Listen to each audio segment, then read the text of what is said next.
Bismillahirrahmanirrahim. Assalamualaikum warahmatullahi wabarakatuh. Sebelumnya, izinkan saya memperkenalkan diri saya terlebih dahulu.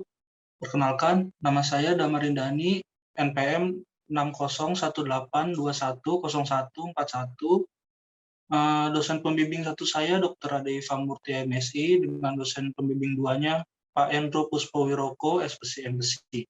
Pada kesempatan kali ini, saya ingin mempresentasikan mengenai proposal skripsi saya yang berjudul Pengaruh Dukungan Sosial Terhadap Psychological Wellbeing Penyintas COVID-19 Varian Delta.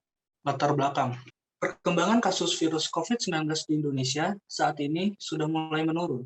Pemerintah Indonesia sendiri sudah menyatakan bahwa pandemi COVID-19 baru saja berlalu dan status Indonesia mulai memasuki status endemi COVID-19, di mana masyarakat sudah bisa menjalankan aktivitas sehari-hari dengan catatan tetap menjalankan protokol kesehatan dan sudah melakukan vaksinasi.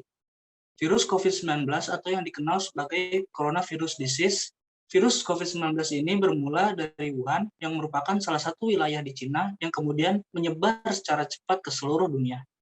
Indonesia sendiri berada pada 10 besar kasus aktif tertinggi COVID-19 di Indonesia, terhitung pada tanggal 29 Maret 2022. Pada 14 Mei 2022, tercatat sebanyak 6.050.519 kasus dengan 4.852 kasus aktif. 5.889.241 orang dinyatakan sembuh, sementara 156.453 orang dinyatakan meninggal dunia menurut catatan Kemenkes tahun 2022.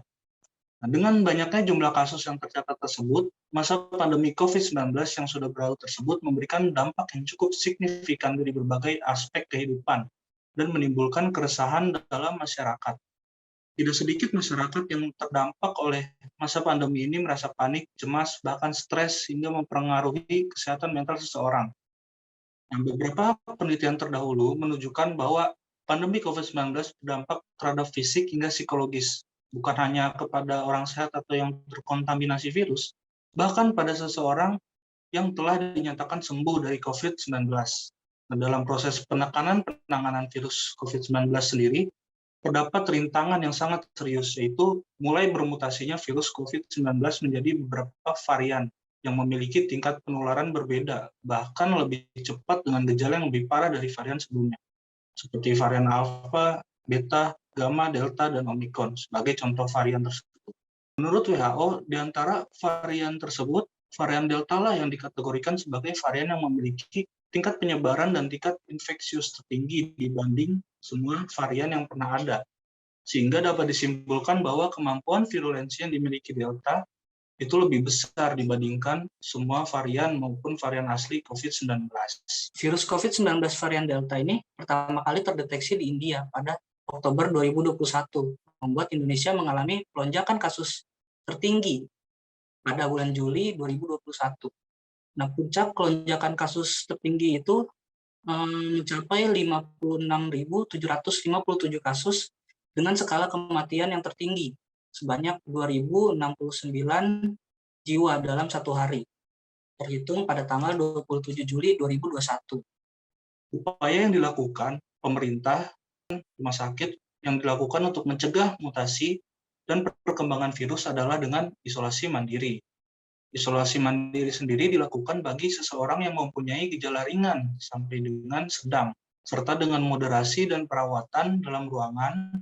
Seseorang yang memiliki gejala parah dilakukan untuk menekankan serta mengurangi transmisi mortalitas dan morbiditas akibat COVID-19. Organisasi Kesehatan Dunia (WHO) menjelaskan bahwa untuk durasi lamanya isolasi mandiri agar sembuh dari COVID-19 varian Delta itu dikaitkan dengan risiko seseorang mengalami beberapa komplikasi yang timbul sesudahnya.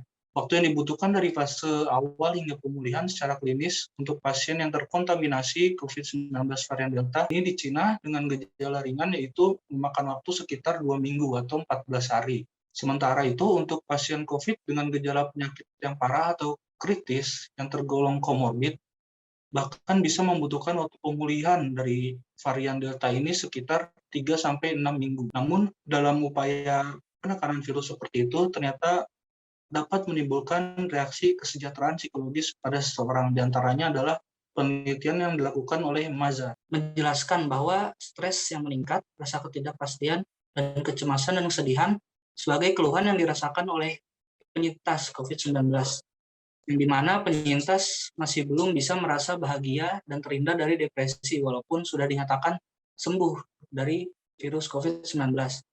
Disebutkan juga dalam sebuah penelitian di Cina bahwa seseorang berhasil sembuh dapat mengalami gangguan kesejahteraan psikologis sebagai efek psikologis jangka panjang. Individu yang terlibat dalam isolasi mandiri cenderung memiliki kesejahteraan mental, psychological well-being yang rendah. Survei di India juga menunjukkan bahwa 29,8% dari masyarakat berusia 21 sampai 60 tahun yang memiliki tingkat psychological well-being di taraf yang baik sampai sangat baik selama masa pandemi COVID-19. Pentingnya untuk merawat juga aspek psikologis hingga memperhatikan psychological well-being pada pasien hingga penyintas COVID-19. Psychological well-being merupakan suatu kondisi psikologis yang dimiliki seseorang berdasarkan pemenuhan kriteria dari psikologi positif, serta merasa bahwa mereka memiliki tujuan dan makna hidup, sehingga dapat menjalani kehidupan sesuai dengan apa yang diinginkan, mengetahui dan dapat memanfaatkan potensi diri, serta dapat mengatur situasi dengan baik, punya hubungan sosial yang baik dengan orang lain, dan dapat memahami serta menerima dirinya sendiri. Berikut ada definisi psychological well-being menurut Riff. Lalu ada faktor yang mempengaruhi psychological well-being menurut Riff. Faktor tersebut adalah usia, jenis kelamin, status sosial ekonomi, stres, dan budaya. Jadi walaupun seseorang sudah dinyatakan sembuh dari COVID-19, pasien yang kekurangan dukungan moral serta semangat, serta dukungan sosial dapat mempengaruhi psychological well-being pasien dan penyintas sebagai sebuah proses yang dialami individu dalam memaknai hidupnya ketika sembuh dari penyakit. Menurut Yatterstone tahun 2013, psychological well-being sendiri merupakan salah satu hal penting dalam hidup seseorang. Apabila memiliki psychological well-being yang tinggi, individu akan merasa nyaman, bahagia, serta didukung dengan baik. Juga menjelaskan bahwa dukungan sosial sangat dibutuhkan terutama bagi penyintas COVID-19 karena dampak seseorang yang pernah terpapar COVID-19 memiliki prevalensi yang tinggi terhadap kesejahteraan psikologis.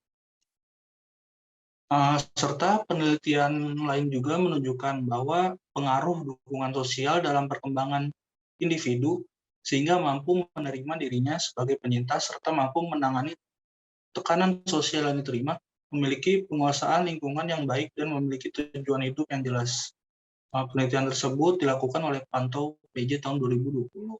Keunikan penelitian ini membahas tentang pengaruh dukungan sosial terhadap psychological well-being yang lebih berfokus kepada penyintas COVID-19 varian Delta. Dengan tujuan penelitian ini yaitu untuk mengetahui apakah terdapat pengaruh dukungan sosial terhadap psychological well-being penyintas COVID varian Delta di daerah DKI Jakarta, Bogor, dan Depok. Selanjutnya, tinjauan pustaka. Sendiri, teori psychological well-being yang saya ambil dari Riff didefinisikan sebagai perasaan yang dimiliki individu mengenai aktivitas mereka sehari-hari.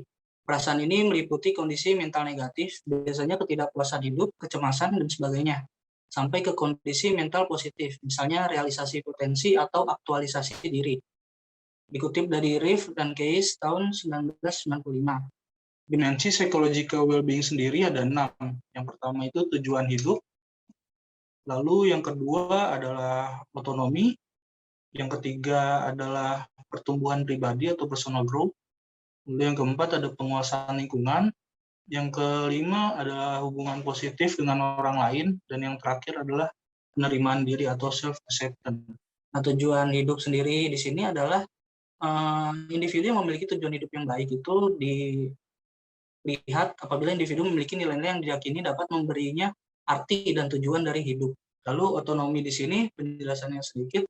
Individu yang memiliki otonomi yang baik dapat dilihat apabila mereka mampu mandiri dan tidak menunjukkan ketergantungan. Sementara sebaliknya, individu yang belum memiliki otonomi yang baik akan memperlihatkan pengharapan dan evaluasi dari orang lain. Lalu yang ketiga, pertumbuhan pribadi, personal growth. Lalu yang keempat, penguasaan lingkungan. Lalu hubungan positif dengan orang lain. Individu yang memiliki hubungan positif dengan orang lain terlihat mampu membina hubungan yang hangat, memuaskan, dan saling percaya satu sama lain. Lalu yang terakhir itu penerimaan diri. Penjelasan sedikit, individu yang dapat menerima dirinya sendiri adalah individu yang memiliki sikap positif terhadap dirinya sendiri, dapat menerima dan mengakui berbagai aspek diri, baik kualitas diri yang baik maupun buruk. Sementara sebaliknya, cenderung merasa kecewa dengan apa yang terjadi pada dirinya di masa lalu. Faktor-faktor yang mempengaruhi psychological well-being. Faktor usia, yaitu seseorang akan mengetahui kondisi yang terbaik bagi dirinya ketika bertambahnya usia mereka atau usianya semakin matang. Lalu ada jenis kelamin. Ketiga itu status sosial ekonomi. Lalu stres. Lalu yang terakhir itu budaya. Lalu dukungan sosial. Definisi dukungan sosial dari Sarafino tahun 1990 mendefinisikan bahwa dukungan sosial adalah terlibatnya antar individu yang memperhatikan, menghargai, dan mencintai. Dukungan sosial merupakan keberadaan dan rasa kepedulian dari orang-orang yang saling menghargai dan menyayangi. Nah, lalu dimensi dari dukungan sosial menurut Sarafino dan Smith tahun 2011, yaitu ada dukungan emosional. Lalu yang kedua, dukungan instrumental. Lalu yang ketiga itu dukungan informasional. Lalu yang terakhir itu adalah dukungan persahabatan. Lalu faktor-faktornya yaitu struktur jaringan, merupakan sumber jaringan sosial yang dimiliki individu seperti keluarga, teman, hingga kerabat dekat. Lalu yang kedua, penerima dukungan. Karakteristiknya ini dapat mempengaruhi keefektifan dukungan sosial. Hal tersebut dapat dipengaruhi oleh sejauh mana kemampuan penerima dukungan sosial dalam mempertahankan dukungan yang diberikan. Dan yang terakhir adalah pemberi dukungan. Sumber dukungan ini dapat memiliki arti yang berbeda dari setiap sumber. Lalu selanjutnya, penyintas COVID-19 varian Delta, yaitu secara definisi merupakan individu yang pernah terpapar virus corona atau pasien yang dinyatakan positif menderita COVID-19 varian Delta dan telah dinyatakan sembuh berdasarkan hasil swab PCR atau polymerase chain reaction. Lalu hipotesis pada penelitian ini, H0 tidak terdapat pengaruh positif dukungan sosial terhadap psychological well-being pada penyintas COVID-19 varian Delta. Lalu HA terdapat pengaruh positif dukungan sosial terhadap psychological well-being pada penyintas COVID-19 varian Delta. Kategori penelitian ini menggunakan pendekatan kuantitatif dengan desain penelitian eksperimental dan cross-seksional. Lalu variabel penelitian ini, variabel 1 dukungan sosial, variabel 2 psychological well-being.